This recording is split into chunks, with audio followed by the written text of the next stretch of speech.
Local news. నేను తులసి. ముందుగా headlines.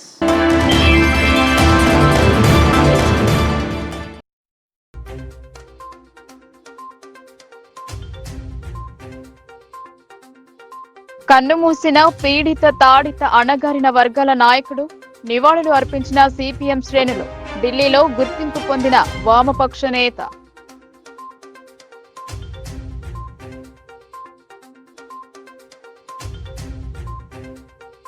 అందరి చూపు బాలాజీ వైపు.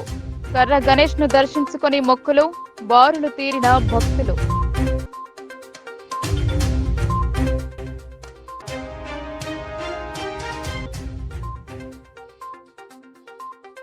బీసీలను అణగదొక్కేందుకు కుట్ర. ఐక్యంగా ఉండి మద్దతు తెలపాలని బీసీ సంక్షేమ సంఘం రాష్ట్ర ఉపాధ్యక్షులు బొబ్బిలి పిలుపు.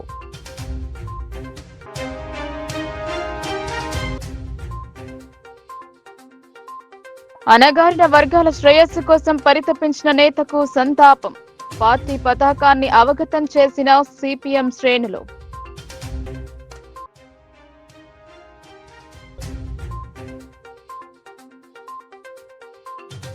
వినాయక మండపాల వద్ద విశేష పూజలు. శ్రీ సాయి గణేష్ మండలి ఆధ్వర్యంలో కుంకుమార్చన. పెద్ద ఎత్తున పాల్గొన్న మహిళలు.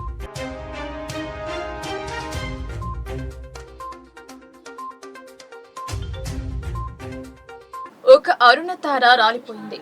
పీడిత జనం కోసం ఆయన చేసిన సేవలు ఎన్నో. పోరుబాటపై అజరామమై ముద్ర వేసిన ఏచూరి ఇక లేరు. అణగారిన వర్గాల వైపు నిలబడి వారి గొంతుకై ఎలుగెత్తిన వామపక్ష యోధుడు సిపిఎం ప్రధాన కార్యదర్శి సీతారాం ఏచూరి ఢిల్లీ ఎయిమ్స్ లో తుది శ్వాస విడిచారు. సీతారాం ఏచూరి 1952లో మద్రాసులో స్థిరపడిన తెలుగు కుటుంబంలో జన్మించాడు. ఈయన తండ్రి ఏచూరి సర్వేశ్వర సోమయాజి, తల్లి ఏచూరి కల్పకం. ఉమ్మడి ఆంధ్రప్రదేశ్ రాష్ట్రానికి ప్రభుత్వ ప్రధాన కార్యదర్శిగా పనిచేసిన మోహన్ కంద మేనల్లుడు.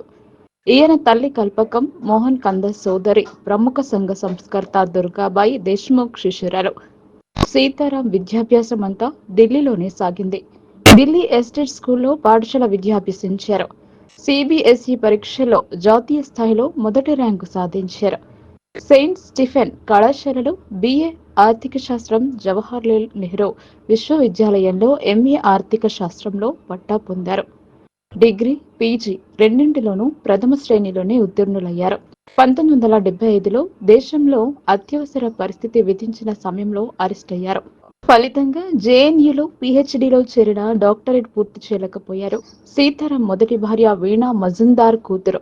సీతారాం ఏచూరి సీమ చిస్తిని రెండో వివాహం చేసుకున్నారు. గతంలో ఆమె బీబీసీ హిందీకి ఢిల్లీ ఎడిటర్ గా పనిచేశారు. ప్రస్తుతం సీమ చిస్తి ఇండియన్ ఎక్స్ప్రెస్ లో రెసిడెంట్ ఎడిటర్ బాధ్యతలు నిర్వహించారు. ఆయనకు ముగ్గురు సంతానం. కుమార్తె ఎడిన్బరోలో ప్రొఫెసర్, ఓ కుమారుడు జర్నలిస్ట్, మరో కుమారుడు ఇంకా చదువుతున్నారు. సీతారాం ఏచూరి ప్రముఖ ఆంగ్ల దినపత్రిక హిందుస్థాన్ టైమ్స్ లో కాలమ్స్ రాస్తుంటారు. పొలిట్ బ్యూరోలో ఏచూరికి చోటు దక్కింది. 2005లో బెంగాల్ నుంచి రాజ్యసభకు ఎన్నికయ్యారు. పార్లమెంటు దృష్టికి ఎన్నో ముఖ్యమైన సమస్యలను తీసుకురావడంతో పాటు వాటిపై ప్రశ్నలు సంధించిన సభ్యునిగా రాజ్యసభలో ఏచూరి గుర్తింపు పొందారు. సమస్యలను సభ దృష్టికి తేవడానికి పార్లమెంట్ను అడ్డుకోవడాన్ని ఏచూరి సమర్థిస్తారు. ప్రజాస్వామ్యబద్ధ పాలనలో చట్టబద్ధమైన అంశమని పేర్కొంటారు. 2015 మార్చి 3న బడ్జెట్ సమావేశాల సందర్భంగా ఉభయ సభలను ఉద్దేశించి రాష్ట్రపతి ప్రణబ్ ముఖర్జీ చేసిన ప్రసంగానికి ధన్యవాదాలు తెలిపే తీర్మానానికి రాజ్యసభలో ఏచూరి సవరణలు ప్రతిపాదించారు. దీనిపై జరిగిన ఓటింగ్లో ఆయన సవరణ ప్రతిపాదన నెగ్గింది. రాజ్యసభ చరిత్రలోనే ఇలా జరగటం 4వసారి. అమెరికా విదేశాంగ విధానాన్ని ఏచూరి తీవ్రంగా వ్యతిరేకిస్తారు. భారత గణతంత్ర వేడుకలకు బరాక్ ఒబామా ముఖ్య అతిథిగా రావటాన్ని కూడా ఆయన వ్యతిరేకించారు. ఒబామా రాకను వ్యతిరేకిస్తూ దేశవ్యాప్తంగా వామపక్షాలన్నీ నిరసన ప్రదర్శనలు నిర్వహించాయి. ఇస్లాం ఛాందసవాదం పెరగడానికి అమెరికాయే కారణమని ఏచూరి నిందిస్తారు. పశ్చిమాసియాలోని అమెరికా సైనిక జోక్యం తీవ్రమైన అశాంతికి దారితీసిందని ఆరోపిస్తారు. అమెరికా సైనిక జోక్యం వల్ల ఛాందసవాదం పురుడు పోసుకుంటుందని ఇటీవల ఇస్లామిక్ స్టేట్ సృష్టిస్తున్న మారణఖండే నిదర్శనమంటారు. యావత్ ప్రపంచంపై అమెరికా పెత్తనపు ధోరణికి పాల్పడుతోందని ఏచూరి ఆరోపిస్తారు. సీతారాం ఏచూరి 1952 ఆగస్టు 12న జన్మించారు. తుది శ్వాస విడిచే సమయానికి ఆయన సిపిఐఎం ప్రధాన కార్యదర్శి పదవిలో ఉన్నారు. 2015లో విశాఖపట్నంలో జరిగిన సిపిఐఎం మహాసభలో పార్టీ 5వ ప్రధాన కార్యదర్శిగా ఆయన ఎన్నికయ్యారు. 2018లో రెండోసారి, 2022లో మూడోసారి పార్టీ ప్రధాన కార్యదర్శిగా ఎన్నికయ్యారు. సీతారాం ఏచూరి హైదరాబాద్లోని ఆల్ సెయింట్స్ హై స్కూల్లో మెట్రికులేషన్ చేశారు. సీతారాం ఏచూరి జేఎన్యూలో ఉండగా 1974లో స్టూడెంట్స్ ఫెడరేషన్ ఆఫ్ ఇండియా ఎస్ఎఫ్ఐలో చేరారు. 1975లో సిపిఐఎంఎల్లో చేరారు. తక్కువ కాలంలోనే ఏచూరి ఎస్ఎఫ్ఐ ప్రధాన కార్యదర్శిగా, ఆ తర్వాత అధ్యక్షునిగా నియమితులయ్యారు. 1984లో ఏచూరి సిపిఐఎం కేంద్ర కమిటీకి, ఆ తర్వాత 1992లో పొలిట్ బ్యూరోకు ఎన్నికయ్యారు. సమర్థవంతమైన భావ వ్యక్తీకరణ, పార్టీ పట్ల అంకిత భావంతో ఆయన తక్కువ కాలంలోనే పార్టీలో గుర్తింపు పొందారు. ఎమర్జెన్సీ తర్వాత ఆయన ఒక సంవత్సరంలో 1977-78లో 3 సార్లు జేఎన్యూ స్టూడెంట్స్ యూనియన్ అధ్యక్షుడిగా ఎన్నికయ్యారు. విద్యార్థిగా సీతారాం ఏచూరి ఎంతటి వారితోనైనా భయం లేకుండా మాట్లాడేవారని చెబుతారు. జేఎన్యూ-ఎస్యూ అధ్యక్షుడిగా ఉన్న ఏచూరి ఆనాడు జేఎన్యూ ఛాన్సలర్గా ఉన్న ఇందిరాగాంధీపై ఒత్తిడి తెచ్చి ఆమెను ఆ పదవికి రాజీనామా చేయించడంలో కీలకంగా వ్యవహరించారు. 1977లో ఎమర్జెన్సీ ముగిసి ఎన్నికల్లో ఇందిరాగాంధీ ఓడిపోయినా ఆమె జేఎన్యూ ఛాన్సలర్గా కొనసాగారు. దీనిని వ్యతిరేకిస్తూ సీతారాం ఏచూరి నేతృత్వంలో దాదాపు 500 మంది విద్యార్థులు ఇందిరాగాంధీ ఇంటి వద్దకు వెళ్లి నిరసన ప్రదర్శన చేపట్టారు. దీంతో ఆమె సిబ్బంది వచ్చి 5 విద్యార్థులు లోపలికి వెళ్లి ఆమెతో మాట్లాడవచ్చని తెలిపారు. అయితే ఆమె బయటకు వచ్చి తమను కలవాలని విద్యార్థులు పట్టుబట్టడంతో ఇందిరాగాంధీ బయటకు వచ్చి విద్యార్థులను కలిశారు. యూనివర్సిటీ ఛాన్సలర్ పదవికి ఎందుకు రాజీనామా చేయాలో ఇందిరాగాంధీకి ఒక మెమోరాండాన్ని చదివి వినిపించారు ఏచూరి. ఏచూరి ఆ పేపర్ చదువుతుండగా ఇందిరాగాంధీ ఎలాంటి భావము లేకుండా పూర్తిగా విన్నారు. తర్వాత విద్యార్థులు అదే మెమోరాండాన్ని ఆమెకు సమర్పించడంతో ఇందిరాగాంధీ దాన్ని తీసుకున్నారు. ఆ తర్వాత కొద్ది రోజులకు ఆమె ఛాన్సలర్ పదవికి రాజీనామా చేశారు. సీతారాం ఏచూరి 2 సార్లు రాజ్యసభ సభ్యుడిగా పనిచేశారు. మొదటిసారి 2005లో, రెండోసారి 2011లో పశ్చిమ బెంగాల్ నుంచి రాజ్యసభకు ప్రాతినిధ్యం వహించారు. రైతాంగం, శ్రామిక ప్రజల కష్టాలు, ప్రభుత్వ ఆర్థిక విధానాలు, విదేశీ విధానాలు, మతతత్వ ముప్పు సమస్యలపై రాజ్యసభలో ఆయన చేసిన ప్రసంగాలు ప్రశంసలు పొందాయి. ఆయన గతంలో రవాణా, పర్యాటకం, సంస్కృతికి సంబంధించిన పార్లమెంటరీ స్టాండింగ్ కమిటీకి చైర్మన్ గా కూడా పనిచేశారు. 1996లో యునైటెడ్ ఫ్రంట్ ప్రభుత్వ ఉమ్మడి కనీస కార్యక్రమాన్ని రూపొందించడంలో ఆయన కీలక పాత్ర పోషించారు. అలాగే 2004లోనూ యూపీఏ ప్రభుత్వ ఏర్పాటులోనూ కీలకంగా వ్యవహరించారు.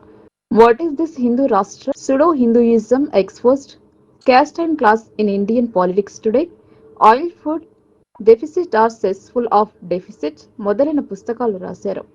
మొదట ఇంద్రాణి మజుందార్ను వివాహం చేసుకున్న ఏచూరి ఆమెతో విడిపోయాక జర్నలిస్టు సీమ చిస్తీని రెండో వివాహం చేసుకున్నారు. ఇంద్రాణి మజుందార్తో ఆయనకు 2 పిల్లలున్నారు. ఏచూరి పెద్ద కుమారుడు ఆశిష్ ఏచూరి 34 ఏళ్ల వయసులో 2021 ఏప్రిల్లో కరోనా సమయంలో కన్నుమూశారు. ఆయన కూతురు అఖిల ఏచూరి యూకేలోని యూనివర్సిటీ ఆఫ్ సెయింట్ ఆండ్రూస్లో లెక్చరర్గా పనిచేస్తున్నారు. 72 ఏళ్ల వయసులో సీతారాం ఏచూరి ఢిల్లీలోని ఎయిమ్స్లో 2024 సెప్టెంబర్ 12న తుది శ్వాస విడిచారు. ఆయన శ్వాసకోశ ఇన్ఫెక్షన్ కారణంగా ఆగస్టు 19న ఎయిమ్స్లో చేరాడు. గత కొన్ని రోజుల నుంచి ఆయన ఆరోగ్య పరిస్థితి క్షీణిస్తూ వస్తుంది. వైద్యులు ఆయనకు వెంటిలేటర్ అమర్చి చికిత్స అందించారు. అయినా పరిస్థితి విషమించడంతో ఆయన కన్నుమూశాడు. ఆయన మృతిపై యావత్తు భారతదేశ వామపక్షవాదులతో దేశ ప్రధాని నరేంద్ర మోడీ, రాహుల్, సీఎం రేవంత్, మాజీ సీఎం కేసీఆర్, పీసీసీ చీఫ్ బొమ్మ మహేష్ కుమార్ గౌడ్, జిల్లా సిపిఎం కార్యదర్శి నివాళి అర్పించారు. సిపిఎం పార్టీ అఖిల భారత ప్రధాన కార్యదర్శి కామ్రేడ్ సీతారాం ఏచూరి గారు గత నెల రోజులుగా హాస్పిటల్లో వైద్యం నిమిత్తం అడ్మిట్ అయ్యి నిన్న అనారోగ్యంతో ప్రాణాలు కోల్పోవటం జరిగింది. సీతారాం ఏచూరి గారు విద్యార్థి దశ నుంచి సిపిఎం పార్టీ అఖిల భారత ప్రధాన కార్యదర్శి వరకు 50 సంవత్సరాలకు పైగా ఈ దేశంలో ఉన్నటువంటి అనేక ప్రజా ఉద్యమాల్లో ఉద్యోగ కార్మిక రైతాంగ మహిళా ఉద్యమాల్ని నిర్వహించటంలో కీలకమైనటువంటి పాత్ర పోషించారు. విద్యార్థి దశలో ఎస్ఎఫ్ఐలో చేరి ఆ తర్వాత పార్టీ కేంద్ర కమిటీ సభ్యులుగా, పోలిట్ బ్యూరో సభ్యులుగా, అఖిల భారత ప్రధాన కార్యదర్శిగా అంచెలంచెలుగా ఎదుగుతూ ఈ దేశంలో ఉన్నటువంటి అనేక అంశాలపైన, అనేక సమస్యలపైన సంపూర్ణ అవగాహనతోటి విశ్లేషించి పార్టీకి ఒక మార్గనిర్దేశాన్ని ఇచ్చినటువంటి వ్యక్తి. అట్లాగే ఈ దేశంలో ఉన్నటువంటి కమ్యూనిస్టుల భావజాలాన్ని, అట్లాగే వామపక్ష భావజాలాన్ని పెంపొందించడంలో విశేషమైనటువంటి కృషి చేశారు. అదేవిధంగా ఈరోజు అంతర్జాతీయ కమ్యూనిస్ట్ పార్టీలతో కూడా ఎప్పటికప్పుడు నిత్య సంబంధాలు కొనసాగిస్తూ ఆ దేశాల్లో ఉన్నటువంటి పరిస్థితుల్ని ఈ దేశానికి అన్వయించుకొని ఉద్యమ నిర్మాణంలో కీలకమైనటువంటి పాత్ర పోషించడం జరిగింది. ఈ జిల్లాకు సంబంధించి 2015లో పార్టీ రాష్ట్ర కమిటీ సమావేశాలు నిర్వహించిన సందర్భంగా ఈ జిల్లాలో జరిపినటువంటి బహిరంగ సభలో పాల్గొని అప్పుడు ఈ జిల్లాకు సంబంధించినటువంటి సమస్యలతో పాటు దేశంలో, రాష్ట్రంలో ఉన్నటువంటి అనేక సమస్యలపైన ఉద్యమాలని నిర్వహించే దానికి ఒక మార్గనిర్దేశాన్ని ఈ జిల్లా క్యాడర్కి, అట్లాగే కార్యకర్తలకు కల్పించినటువంటి వ్యక్తి కామ్రేడ్ సీతారాం యేచూరి గారు. ఆయన మరణించటం పార్టీ ఉద్యమానికి తీవ్రమైనటువంటి నష్టంగా సిపిఎం పార్టీ భావిస్తూ ఉన్నది. భవిష్యత్తులో ఆయన చూపించినటువంటి బాటలో జిల్లాలో ఉద్యమ నిర్మాణానికి ఖచ్చితంగా మేము అంకితమై పనిచేస్తామని, అదేవిధంగా ఆయన సంతాప సమావేశాన్ని ఈ నెల 15, 16, 17 తేదీల్లో జిల్లాలో నిర్వహించాలనేటువంటిది నిర్ణయించడం జరిగింది. అందులో భాగంగా జిల్లా కేంద్రంలో 16వ తేదీన జరిగేటువంటి సంతాప సమావేశానికి ఈ జిల్లాలో కేంద్రంలో ఉన్నటువంటి పార్టీ కార్యకర్తలు, సానుభూతి పరులు, జాతీయ ప్రధాన కార్యదర్శి కామ్రేడ్ సీతారాం యేచూరి గారు నిన్న మరణించారు. ఆయన మరణాన్ని జీర్ణించుకోలేకపోతున్నాం. ఎందుకంటే పోరాట యోధుడు, గొప్ప మేధావి, వామపక్షాలతో పాటు యావత్ ప్రజానికానికి తీరని లోటు. ఎందుకంటే విద్యార్థి దశ నుండి ఇవాళ సిపిఎం ఆల్ ఇండియా కార్యదర్శిగా ఎదిగిన నాయకులు, ప్రజా సమస్యలపై నిరంతరం కృషి చేసిన నాయకులు, విద్య, వైద్యం ప్రజలకు అందుబాటులో ఉండాలని పోరాటాలు చేసిన నాయకులు, ఇవాళ ఏదైతే మతోన్మాదానికి వ్యతిరేకంగా అనేక పోరాటాలు చేశారు. బీజేపీ ప్రభుత్వం అధికారంలో వచ్చిన తర్వాత కార్మిక వర్గాన్ని చట్టాలను రద్దు చేసిన దాంట్లో కీలక పాత్ర పోషించి కార్మిక వర్గానికి ఏదైతే ఇవాళ కార్పొరేట్ శక్తులకు వ్యతిరేకంగా పోరాటం చేసిన నాయకులు ఆయన ఒకరు.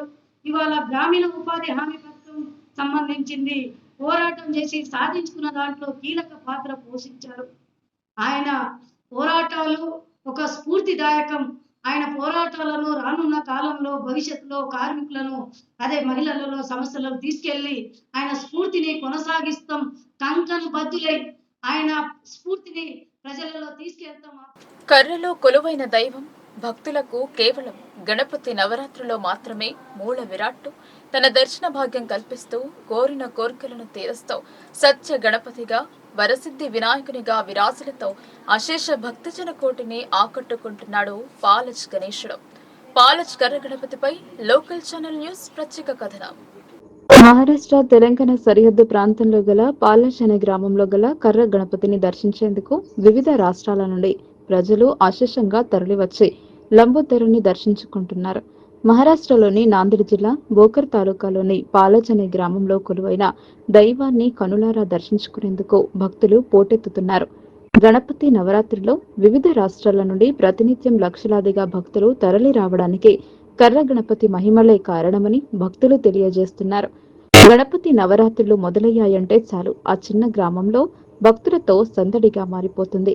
ఎటు చూసినా ఇసుక వేసిన రాలని జనంతో ఆ పల్లె పండగ వాతావరణంలో తూలతూగుతుంది.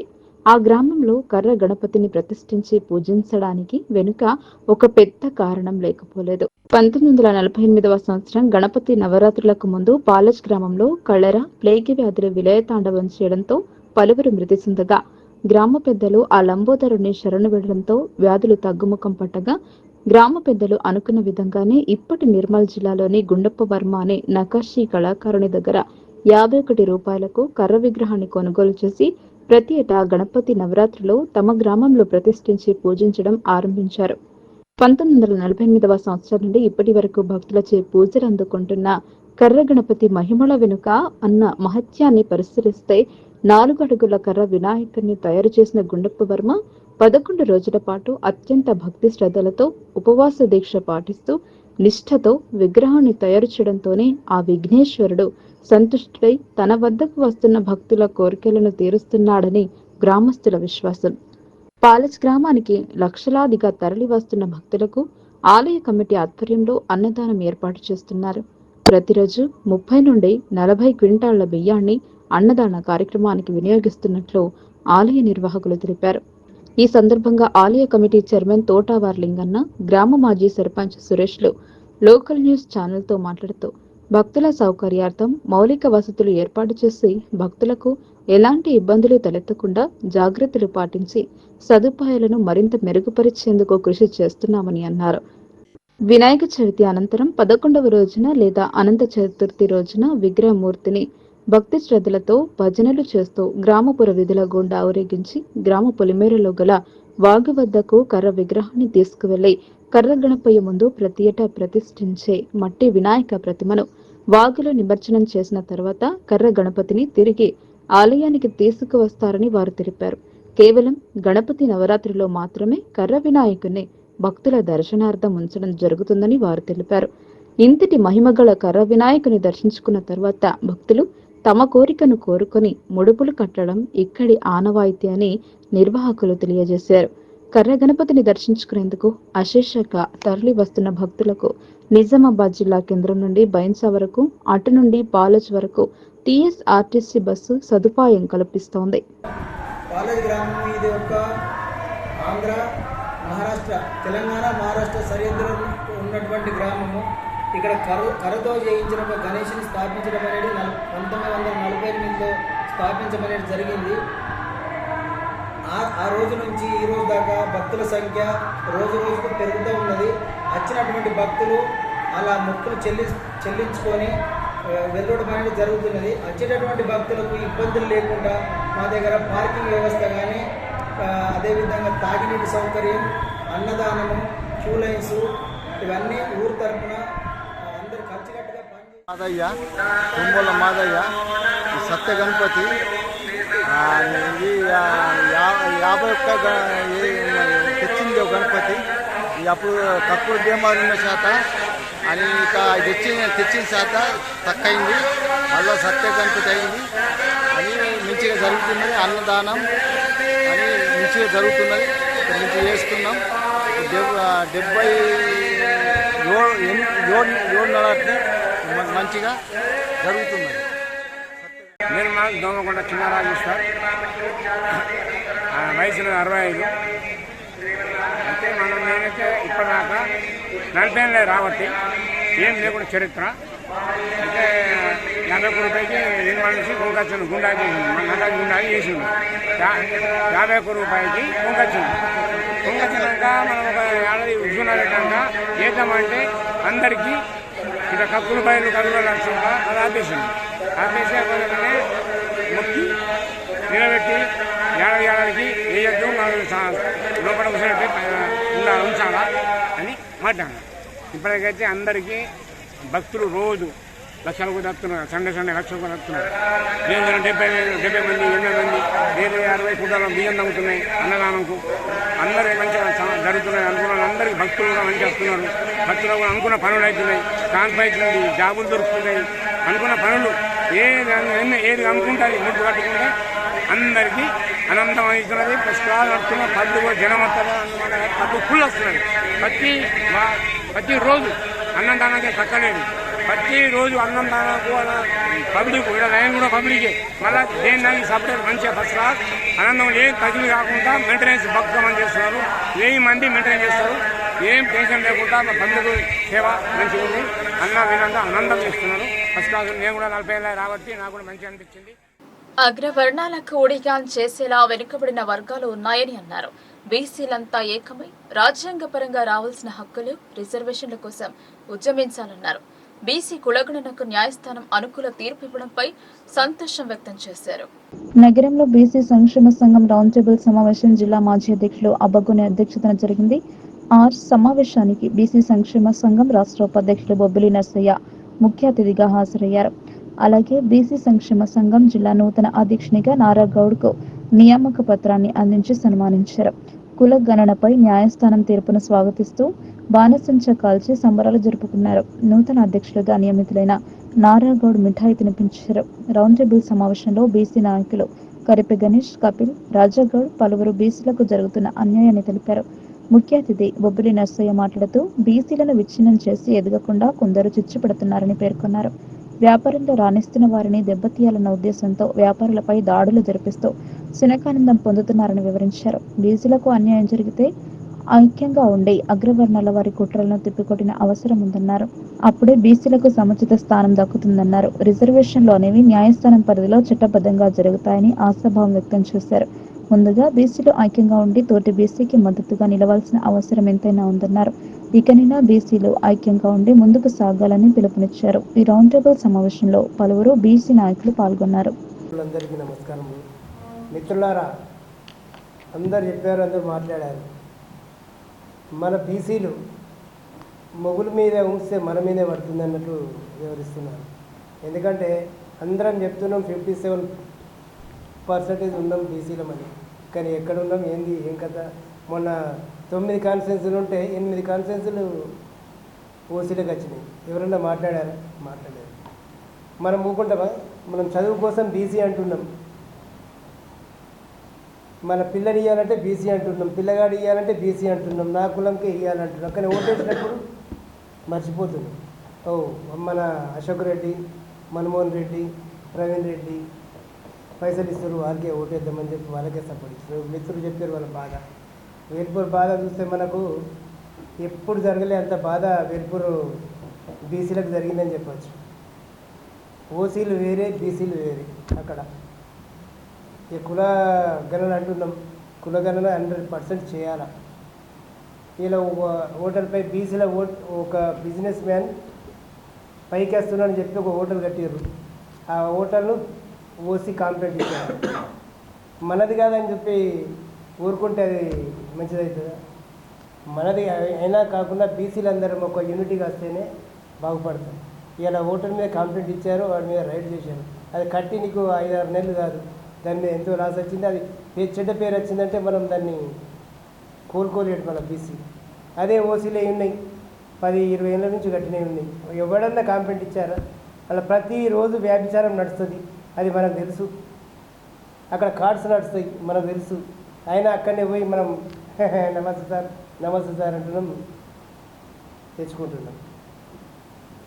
ఇలా బీసీది బిజినెస్ నడద్దని చెప్పి ఒక ఓసీ కాంప్లైంట్ ఇచ్చింది.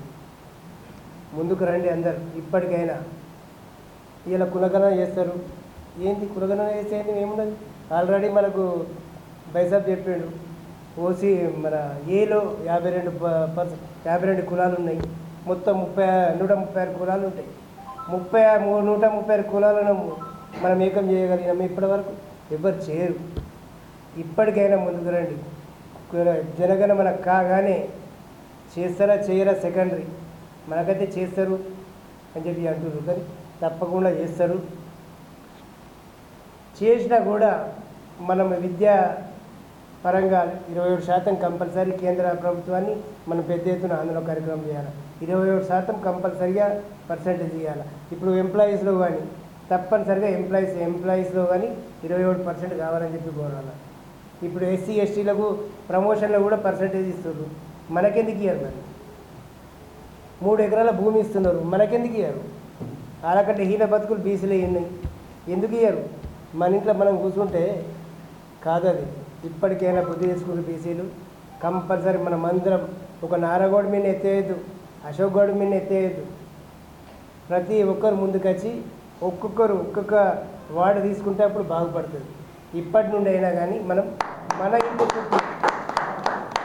ఇంటి చుట్టూ మనం ఒక ఏరియాని బాధ్యత తీసుకొని మనమందరం ఒక యూనిటీగా ఉందాం. బిజినెస్ నీ పైన వేసినరా నా పైన వేసినరా అనకుండా మన పగదారైనా సరే బీసీ వాడికి సపోర్ట్ చేస్తారని చెప్పి కోరుతూ సిపిఎం అఖిల భారత కార్యదర్శి సీతారాం ఏచూరికి సంతాపం ప్రకటించి నివాళులర్పించారు నిజామాబాద్ జిల్లా సిపిఎం శాఖ. అణగారిన వర్గాల శ్రేయస్సు కోసం నిరంతరం కృషి చేసిన వ్యక్తి కామ్రేడ్ ఏచూరి సీతారాం అన్నారు. సిపిఎం ప్రధాన కార్యదర్శి సీతారాం ఏచూరి అనారోగ్యంతో ఢిల్లీలోని ఎయిమ్స్ హాస్పిటల్లో మరణించినందున ఆయన మరణానికి సంతాప సూచకంగా సిపిఎం జిల్లా కమిటీ ఆధ్వర్యంలో పార్టీ జెండాను అవగతం చేసి ఆయన చిత్రపటానికి పూలమాలలు వేసి నివాళులు అర్పించి సంతాపాన్ని ప్రకటించడం జరిగింది. అనంతరం జరిగిన సంతాప సభలో సిపిఎం జిల్లా కార్యదర్శి ఏ రమేష్ బాబు మాట్లాడుతూ భారత కమ్యూనిస్టు ఉద్యమ చరిత్రలో కమ్యూనిస్టుల ఐక్యత కొరకు పార్టీ నిర్మాణంలో యువత భాగస్వామ్యం కోసం విశేష కృషి చేశారని, అనేక ప్రజా సమస్యల పరిష్కారంలో చట్టసభలో ప్రజా ఉద్యమాల్లో విశేష కృషి చేశారని, విద్యార్థి సంఘ నాయకుడిగా తన ఉద్యమ ప్రస్థానాన్ని ప్రారంభించి పార్టీ అఖిల భారత కార్యదర్శిగా సేవలందించారని, నిజామాబాద్ జిల్లాలో జరిగిన రాష్ట్ర కమిటీ సమావేశాల సందర్భంగా జరిగిన బహిరంగ సభలో 2015లో బహిరంగ సభకు హాజరై ప్రజా పోరాటాలపైన తెలియజేస్తూ జిల్లాలో ఉన్న సమస్యలను కూడా ప్రస్తావించడం జరిగిందని, ఆ రకంగా ఈ జిల్లాతో సీతారాం ఏచూరికి అనుబంధం ఉందని తెలియజేశారు. ఈ సంతాప సమావేశంలో పార్టీ జిల్లా కార్యదర్శి వర్గ సభ్యులు పెద్ద వెంకట్రాములు, నూర్జహాన్, జిల్లా కమిటీ సభ్యులు రామ్మోహన్, విఘ్నేష్ మరియు నాయకులు రాములు, నర్సయ్య, సిర్పలింగం, సతీష్, సాయిలు తదితరులు పాల్గొన్నారు. ఈ దేశంలో ఉపాధి హామీ పథకం రావడంలో ఆయన పాత్ర కూడా ఉన్నది. అట్లా అనేక అంశాలు, అట్లాగే ఈ ఏదైతే అటవీ హక్కుల చట్టం గిరిజనులకు సంబంధించినటువంటి దాంట్లో అటవీ హక్కుల చట్టాన్ని సాధించే దాంట్లో ఆయన పాత్ర ఉన్నది. ఇట్లాంటి అనేక అంశాలు పేదలకు సంబంధించినటువంటివి. అట్లాగే ఈ 2013 ఏదైతే భూమి సంబంధించినటువంటి చట్టాలు తీసుకొచ్చిందో భూ హక్కు చట్టాలని, దాని ఏర్పాట్లో కూడా ఆయన పాత్ర అది. ఇట్లాంటి అనేక పథకాలని రైతులకి ప్రజలకి ఉపయోగపడేటువంటి అంశాలని ఏర్పాటు చేసే దాంట్లో, ప్రభుత్వాన్ని ఒప్పించడంలో, ప్రజలకి ఉపయోగపడే విధానాన్ని రూపకల్పన చేసే దాంట్లో ఆయన చేసినటువంటి కృషి గొప్పది. అంటే ఒక ఆయన వ్యక్తిత్వం కూడా ఐఏఎస్ ప్రిపేర్ అయినటువంటి వ్యక్తి, ఒక ఉన్నత స్థానంలో చేరుకోగలిగినటువంటి వ్యక్తి, ప్రజలకు సేవ చేయాలి, అట్టడుగు వర్గాల పేదలకు సేవ చేయాలనేటువంటి ఆలోచనతోటి సిపిఎం పార్టీలో మొదటి నుంచి నిలదొక్కున్నటువంటి ఆయన. రెండవది, ఆయన ఏదో మధ్యలో వచ్చినటువంటి కూడా కాదు, చదువుతున్న దశలోనే విద్యార్థి సంఘం నాయకుడిగా ఎదిగి జేఎన్యూలో కానీ మిగతా యూనివర్సిటీ సంబంధించినటువంటి దాంట్లో అధ్యక్షుడిగా పోటీ చేసి గెలిచినటువంటి వ్యక్తి. అంటే మొదటి నుంచి కమ్యూనిస్ట్ భావజాలాన్ని, వామపక్ష భావజాలాన్ని గురిపుచ్చుకున్నటువంటి వ్యక్తి సీతారాం ఏచూరి గారు. అట్లా ఆయన అనేక సేవలు ప్రజలకు ఉపయోగపడే దాంట్లో కృషి చేశాడు. ఈ దేశంలో కమ్యూనిస్టుల యొక్క వాతావరణం తగ్గిపోతున్నటువంటి సందర్భంలో కూడా సీతారాం ఏచూరి గారు ఏదన్నా ఇంటర్వ్యూ ఉన్నదన్నా, సీతారాం ఏచూరి గారు ఏ డిబేట్లో ఉన్నా పాల్గొంటున్నారంటే ప్రధానంగా మేధావులు దాని మీద కాన్సన్ట్రేట్ చేసేటువంటి పరిస్థితి. ఈ దేశంలో ఉన్న అతి కొద్ది మంది మేధావులు, అటు ప్రకాష్ కరెక్ట్ గారు కానీ సీతారాం ఏచూరి గారు భక్తి శ్రద్ధలతో లంబోదరుని కొలుస్తున్నారు. శ్రీ సాయి నిలయం అపార్ట్మెంట్లో శ్రీ సాయి నిలయ గణేష్ మండలి ఆధ్వర్యంలో నిర్వహించిన కుంకుమార్చన కార్యక్రమంలో సుహాసినిలో పాల్గొన్నారు. నిజామాబాద్ నగరంలో వినాయక మండపాల వద్ద విశేష పూజలు జరుపుతున్నారు. ఉదయం, సాయంత్రం పూజా కార్యక్రమాలు నిర్వహించి గణనాథుని కొలుస్తున్నారు. సర్వ విఘ్నాలకు అధిపతి అయిన ఆదిదేవుణ్ణి భక్తి శ్రద్ధలతో కొలుస్తున్నారు. వినాయక్ నగర్లో గల శ్రీ సాయి గణేష్ మండలి ఆధ్వర్యంలో కుంకుమార్చన కార్యక్రమం నిర్వహించారు. ఈ కార్యక్రమంలో అపార్ట్మెంట్లోని మహిళలు సౌభాగ్యంగా ఉండి సుఖశాంతులతో ఆయురారోగ్యాలతో జీవనం సాగాలని, అనుకున్న పనులలో విజయం సాధించి అన్ని విధాలుగా బాగుండాలని భగవంతుని వేడుకున్నారు. ఈ కార్యక్రమంలో మహిళలు పెద్ద సంఖ్యలో పాల్గొన్నారు. గత 9 సంవత్సరాలుగా వినాయక పూజా కార్యక్రమాలు నిర్వహిస్తున్నామని అపార్ట్మెంట్ వాసులు తెలిపారు. ఈ పూజా కార్యక్రమంలో కుంకుమార్చన, గౌరీ పూజ జరిపారు. కార్యక్రమం నిర్వహించారు. ఈ కార్యక్రమంలో అపార్ట్మెంట్ సభ్యులు జనార్దన్, సుదర్శన్ గౌడ్, శేఖర్, నరేందర్ తదితరులు పాల్గొన్నారు. శ్రీ ఓం గణేశాయ నమః. మేము శ్రీశైలం కుటుంబ సభ్యులము. మా శ్రీశైలం గణేష్ మండలి ఆధ్వర్యంలో కుంకుమార్చన పూజలు ఘనంగా నిర్వహించడం జరుగుతుంది. ఇది గత 9 సంవత్సరాల నుండి గణేష్ మండలి ఉత్సవాలు జరుగుతూనే ఉన్నాయి. ప్రతి సంవత్సరం కుంకుమార్చన ఘనంగా నిర్వహిస్తాము. అందులో మా ప్రతి ఒక్క మహిళలు పాల్గొంటారు. ప్రతి ఒక్క పాల్గొని దిగ్విజయంగా జరుపుతారు. ప్రతి సంవత్సరం ఇలాగే జరుపుకుంటాము. అందరి ఆధ్వర్యంలో కలిసిమెలిసి ఉంటాం. మేము గత 9 సంవత్సరాల నుంచి గణేష్ ఉత్సవాలు నిర్విఘ్నంగా జరుపుకుంటున్నాము. కూడా ఓం శ్రీ మాత్రే నమః అని గౌరీ నామస్మరణ చేస్తూ ఉండండి. ఓం శ్రీ గౌరీ గణేశాంబిక దేవతాభ్యో నమః.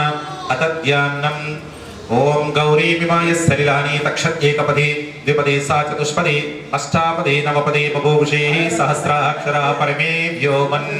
అందరు కూడా గౌరీ స్మరణ చేయాలి. సర్వమంగళ మాంగళ్యే శివే సర్వార్థ సాధికే శరణ్యే త్రయంబకే గౌరీ నారాయణి నమోస్తుతే.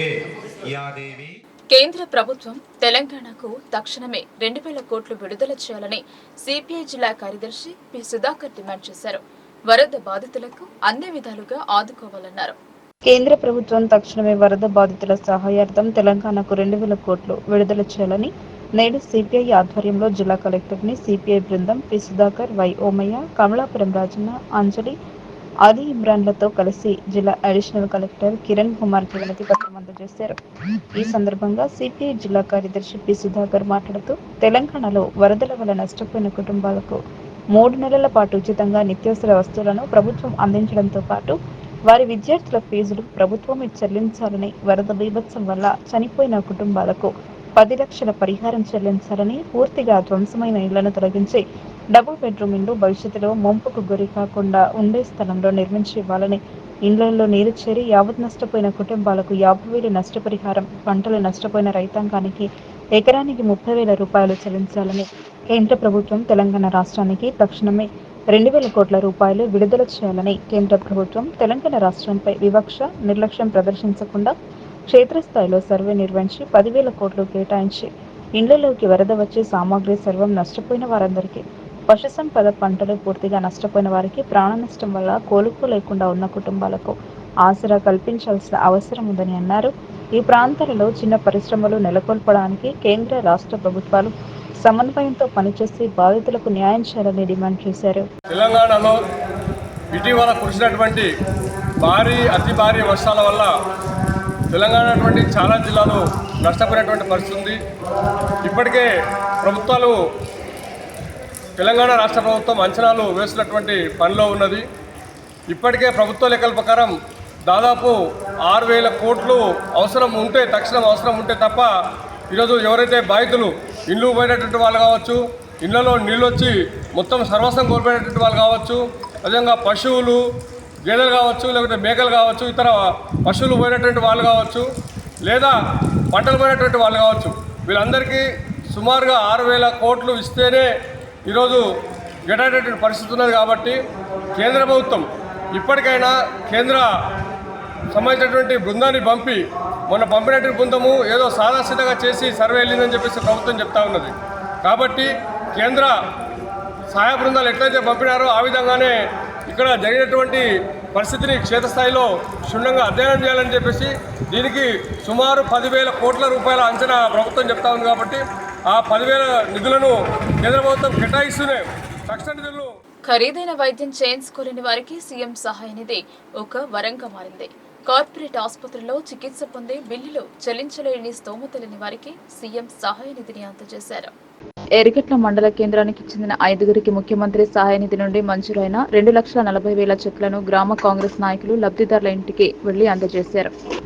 వైద్యం నిమిత్తం హాస్పిటల్లో ట్రీట్మెంట్ చేయించుకోవడంతో ఈ డబ్బులు వచ్చాయన్నారు. Balkonda assembly Congress party in charge Muthyala Sunil Reddy కృషి వల్ల సీఎంఆర్ఎఫ్ వచ్చిందని వీరికి గ్రామ కాంగ్రెస్ పార్టీ తరపున కృతజ్ఞతలు తెలిపారు.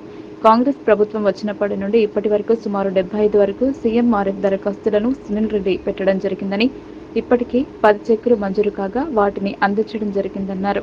ఇంకా మిగిలిన 65 చెక్కులు వరుస సంఖ్య ప్రకారం అందరికీ వస్తాయని కాంగ్రెస్ నాయకులు తెలిపారు. గ్రామంలో ఎవరైనా వైద్యం ట్రీట్మెంట్ చేయించుకున్న వారు ఫైల్స్ తీసుకొస్తే సీఎం రిలీఫ్ ఫండ్ వచ్చిన వారు బండి మహేష్, ఐ రాణి, కురాకుల చిన్న భూమన్న, ఎస్ రాజా, గంగాగౌడ్, ఎం సాయి, పవన్ సీఎంకు ధన్యవాదాలు తెలిపారు. ఇటు కార్యక్రమంలో గ్రామ కాంగ్రెస్ నాయకులు లబ్ధిదారులు పాల్గొన్నారు.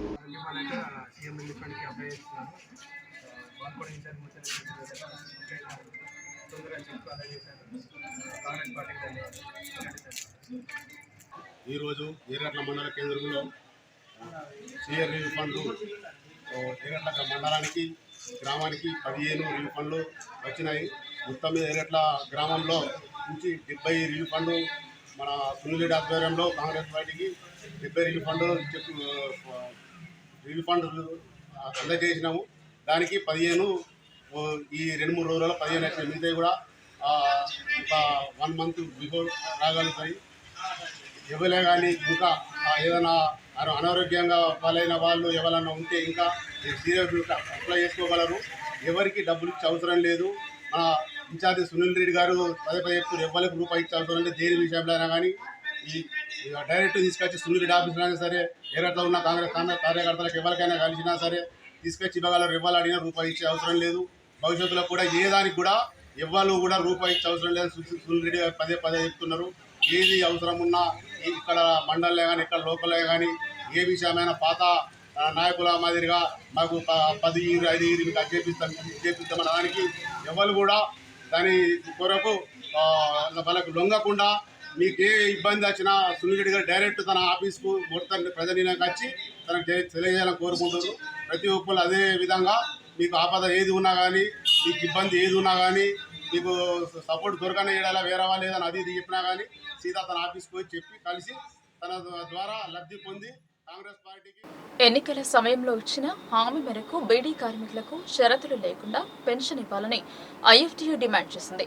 అలాగే ఉన్న పెన్షన్ పెంచి ఇస్తామని చెప్పి అధికారంలోకి వచ్చి 10 నెలలు కావస్తున్నా ఇప్పటికీ అందడం లేదన్నారు.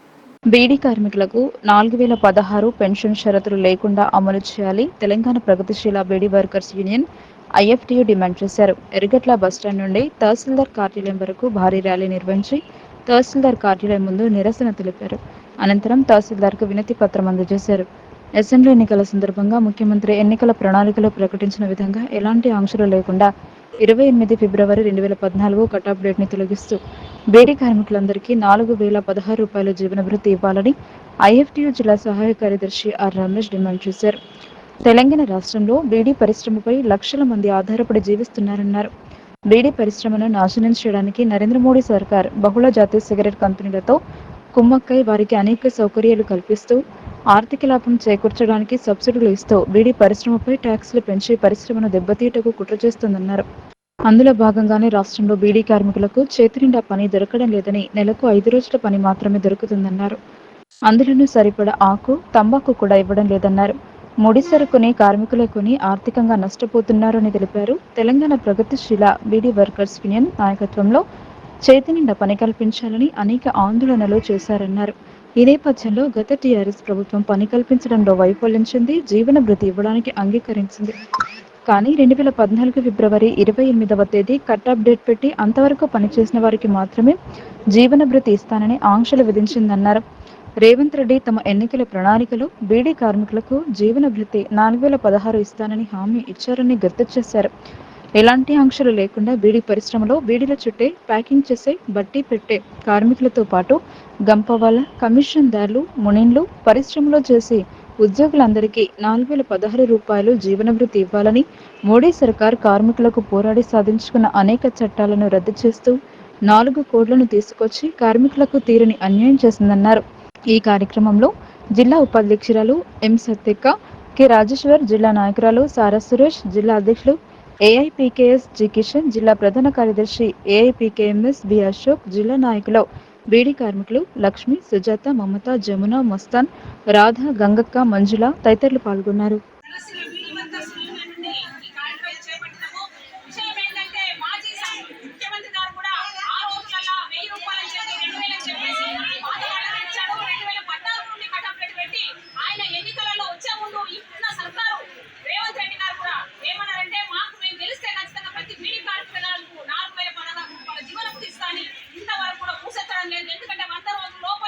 కార్మికులందరూ కూడా మేము ఖచ్చితంగా పెడతామని చెప్పారు. ఇప్పటికే సాలి సాలని కార్ఖానలు సాలి సాలని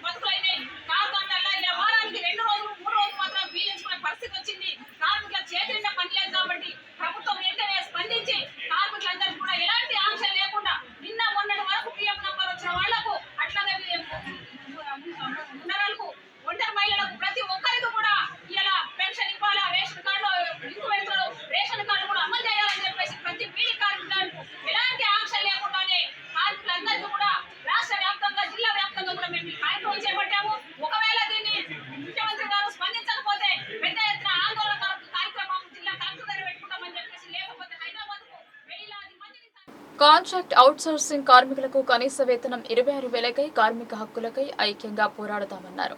కేంద్ర ప్రభుత్వ కార్మిక వ్యతిరేక విధానాలకు నిరసనగా దేశవ్యాప్తంగా ఆందోళన చేయాలని ఐఎఫ్టియు జాతీయ కమిటీ పిలుపు మేరకు సమావేశాన్ని నిర్వహించారు. నిజామాబాద్ జిల్లా కేంద్రంలో పోచమ్మ గల్లీలోని ముదిరాజ్ కళ్యాణ మండపంలో ప్రాంతీయ సదస్సు బి భూమన్న రాష్ట్ర ఉపాధ్యక్షుల అధ్యక్షతన నిర్వహించారు. ఈ సదస్సులో ముఖ్య అతిథులుగా ఐఎఫ్టియు జాతీయ ప్రధాన కార్యదర్శి టి శ్రీనివాస్ పాల్గొని మాట్లాడుతూ నరేంద్ర మోదీ ఎన్నికల వాగ్దానాలను విస్మరించి 4 కార్మిక వ్యతిరేక లేబర్ కోడ్లను తెచ్చి కార్మికులకు మరణ శాసనం విధించారని ఆయన అన్నారు. సమాన పనికి సమాన వేతనం ఇవ్వాలని సుప్రీంకోర్టు 2016 అక్టోబర్ 26 తీర్పు ఇచ్చిన మోడీ సర్కార్ నేటికి అమలు చేయకుండా ఉద్యోగ కార్మికుల నోట్లో మట్టి కొడుతుందని ఆయన విమర్శించారు. గ్రామ పంచాయతీ మున్సిపల్ కార్మికులను రాష్ట్ర ప్రభుత్వం వెంటనే పర్మనెంట్ చేయాలని, బీడీ కార్మికులకు కనీస వేతన జీవన భృతిని వెంటనే విడుదల చేయాలని రాష్ట్ర ప్రభుత్వాన్ని శ్రీనివాస్ డిమాండ్ చేశారు. హమాలీ ఆటో మోటార్ రంగ కార్మికులకు సంక్షేమ బోర్డును ఏర్పాటు చేయాలని, గుర్తింపు కార్డు ఇవ్వాలని కేంద్ర రాష్ట్ర ప్రభుత్వాలను ఆయన డిమాండ్ చేశారు. ఈ ప్రాంతీయ సదస్సులు ఐఎఫ్టియు రాష్ట్ర ఉపాధ్యక్షులు సిహెచ్ భూమేశ్వర్ దాసు, సహాయ కార్యదర్శి సూర్య శివాజీ, రాష్ట్ర నాయకులు శివకుమార్, వెంకట్ నారాయణ, ఆకుల రాములు, నిజామాబాద్ ఐఎఫ్టియు జిల్లా నాయకులు అబ్దుల్, భారతి, పోషెట్టి, పద్మ, మోహన్, సోపరి, గంగాధర్ తదితరులు పాల్గొన్నారు. సరే, దేశంలో మనం ఎక్కడికి పోయినా సిటీల్లో పెద్ద పెద్ద పట్టణాల్లో పెద్ద పెద్దగా మనకు బిల్డింగ్లు కనపడతాయి, మంచి మంచి రోడ్లు కనపడతా ఉన్నాయి, బస్సులు కొత్త బస్సులు కనపడతా ఉన్నాయి.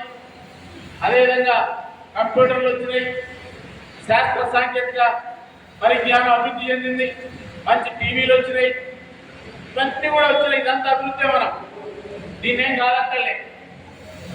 అభివృద్ధి అంటే ఇది ఒక్కటేనా? ఇది ఒక్కదాన్ని చూసి మన అభివృద్ధి అందామా? అభివృద్ధి అనేటువంటిది అది ఎంత మాత్రం కూడా కాదు.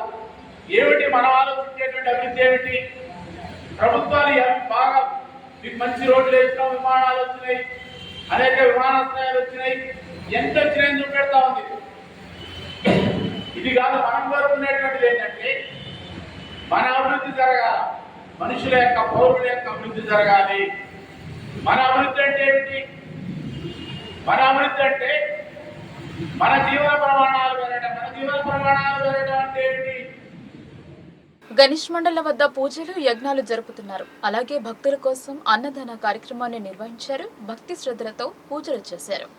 గల్లికా గణేష్ మండలి వద్ద హోమం మరియు అన్నప్రసాద కార్యక్రమం నిర్వహించారు. ఆర్మూర్ మున్సిపల్ పట్టణ కేంద్రంలోని పెరికెట్, Kukkalagutta, Nandi colony, saint and school road లో గల గల్లికా గణేష్ మండలి వద్ద శుక్రవారం రోజు గణపతి హోమం, అన్నప్రసాదం కార్యక్రమం నిర్వహించారు. ఈ సందర్భంగా గణేష్ మండలి మాట్లాడుతూ, మా కాలనీలో ఈ సంవత్సరం మొట్టమొదటిసారిగా గల్లికా గణేష్ మండలిని ఏర్పాటు చేసి వినాయక ఉత్సవాలను ఘనంగా నిర్వహించామన్నారు. ప్రసాద్ పంతుల ఆధ్వర్యంలో వేద మంత్రోత్సవాల మధ్య గణపతి, రుద్ర, శ్రీ సూక్త, పురుష సూక్త, మహాలక్ష్మి హోమాలను ఘనంగా నిర్వహించారు. ఈ ఉత్సవాలకు సహకరించిన ప్రతి ఒక్కరికి పేరు పేరున కృతజ్ఞతలు తెలియజేశారు. ఈ కార్యక్రమంలో గల్లికా గణేష్ మండలి సభ్యులు master Abhinay, master Rudransh, master Kaushik, master Anvik, master Devansh, baby Sreedhatri, baby Sameeksha, Thoparam Shravan, Battula Santosh, Kotagiri Swamy, Pinja Sudarshan, Battula Srikanth, Katraji Santosh, Gopi, Alukaramagoud, Bhaskar, Raju, Chari, colony వాసులు, మహిళలు పాల్గొన్నారు. బీఆర్ఎస్ పార్టీ ఎమ్మెల్యేలను కాంగ్రెస్ లోకి చేర్చుకోవడంతో పాటు వారిని ఉసిగొల్పే బీఆర్ఎస్ పార్టీ ఎమ్మెల్యేలపై దాడులు చేయించడం దుర్మార్గమైన చర్య అన్నారు బీఆర్ఎస్ నాయకులు. కాంగ్రెస్ పార్టీ విద్రోహ, వికృత, అప్రజాస్వామిక వైఖరిని తీవ్రంగా ఖండిస్తున్నామన్నారు. ఎర్గట్ల మండల కేంద్రంలో బీఆర్ఎస్ పార్టీ కార్యాలయంలో కార్యకర్తలతో కలిసి మీడియా సమావేశం ఏర్పాటు చేశారు. ముఖ్యమంత్రి రేవంత్ రెడ్డి ప్రోద్బలంతో జరిగిన దాడి ఇది అన్నారు. ఇందుకు బాధ్యత వహిస్తూ రేవంత్ రెడ్డి వెంటనే ఎమ్మెల్యే కౌశిక్ రెడ్డికి క్షమాపణ చెప్పాలని డిమాండ్ చేశారు. రాళ్లు, గుడ్లు, టమాటాలతో ఎమ్మెల్యే కౌశిక్ రెడ్డి మీద ఎమ్మెల్యే అరికపుడి గాంధీ నుండి మార్బలంతో వెళ్లి దాడి చేయడం హేయమైన చర్యగా పేర్కొన్నారు. పక్కా ప్రణాళికతోనే ఈ దాడి జరిగిందన్నది సుస్పష్టం అయిందని, ఇంటి మీదకు వస్తామని ప్రెస్ మీట్ లో ప్రకటించి అణుచిరులతో దాడి చేసినప్పటికీ నిలువరించడంలో ప్రభుత్వం, పోలీస్ వ్యవస్థ తీవ్రంగా విఫలమైందన్నారు. పట్టపగలు ప్రజాప్రతినిధి మీద జరిగిన ఈ దాడికి ప్రభుత్వమే బాధ్యత వహించాలని, దాడి చేసిన గాంధీని, అతని అనుచరులను వెంటనే అరెస్టు చేయాలని, ఎమ్మెల్యే కౌశిక్ రెడ్డికి పూర్తి భద్రత కల్పించాలని డిమాండ్ చేశారు. ప్రభుత్వంలో మార్పు రాకుంటే, దాడులు కొనసాగితే గ్రామ స్థాయిలో మరోసారి ఉద్యమాన్ని నిర్మించి న్యాయం జరిగే వరకు పోరాటం చేసి తీరుతామన్నారు. ఈ కార్యక్రమంలో తాజా, మాజీ ప్రజాప్రతినిధులు, టీఆర్ఎస్ నాయకులు, కార్యకర్తలు పాల్గొన్నారు.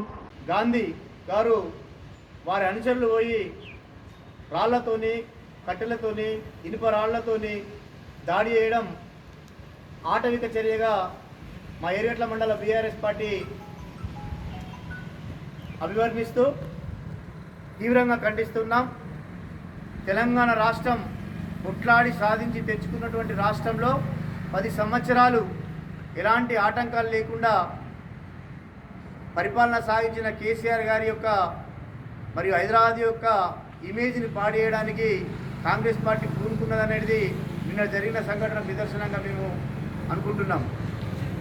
ముఖ్యంగా దాడి అనేది ఎవరి మీద జరిగినా అది మనము తీవ్రంగా ఖండించాల్సిన అవసరం ఉంటుంది.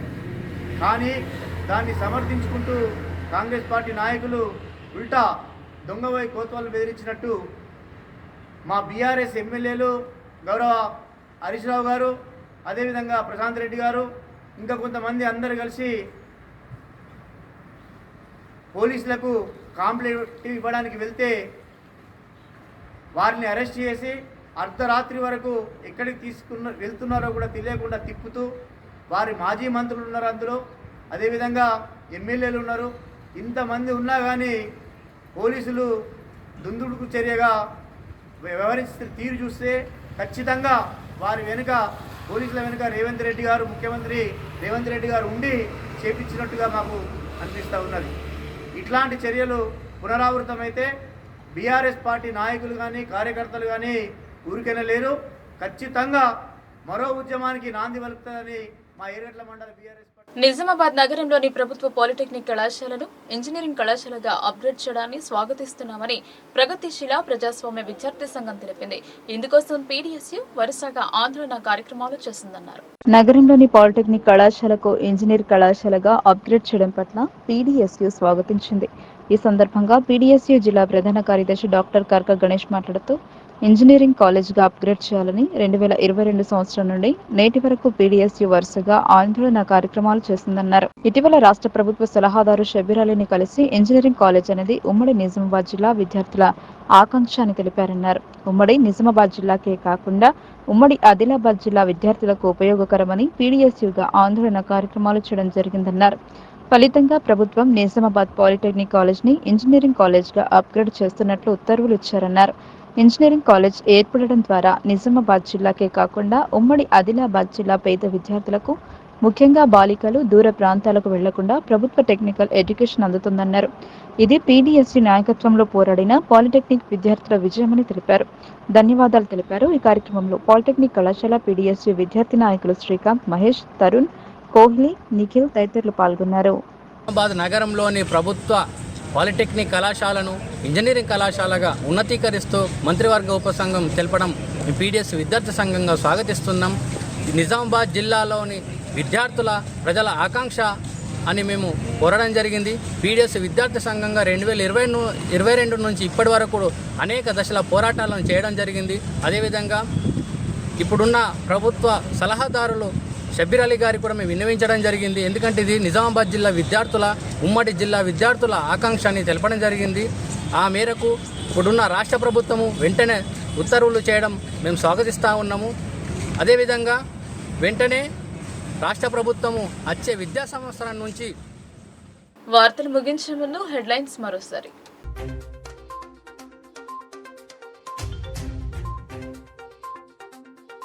కన్నుమూసిన పీడిత తాడిత అణగారిన వర్గాల నాయకుడు, నివాళులు అర్పించిన సిపిఎం శ్రేణులు. ఢిల్లీలో గుర్తింపు పొందిన వామపక్ష నేత.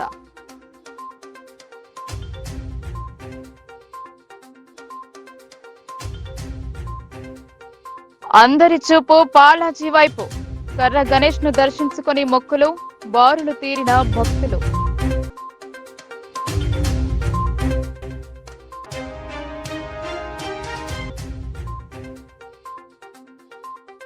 బీసీలను అనగదొక్కేందుకు కుట్ర. ఐక్యంగా ఉండి మద్దతు తెలపాలని బీసీ సంక్షేమ సంఘం రాష్ట్ర ఉపాధ్యక్షులు బొబ్బిలి పిలుపు.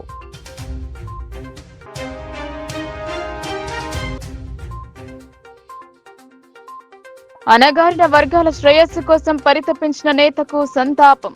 పార్టీ పతాకాన్ని అవగతం చేసిన సిపిఎం శ్రేణులు.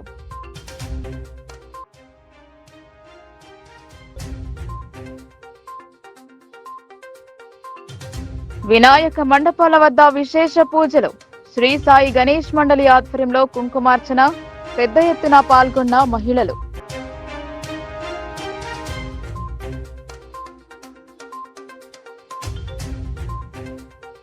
ఈ వార్తలు ఇంతటితో సమాప్తం. తిరిగి ప్రసారమయ్యే వార్తల్లో మళ్ళీ కలుద్దాం. అంతవరకు చూస్తూనే ఉండండి మీ లోకల్ న్యూస్. మన ఊరు మన వార్త.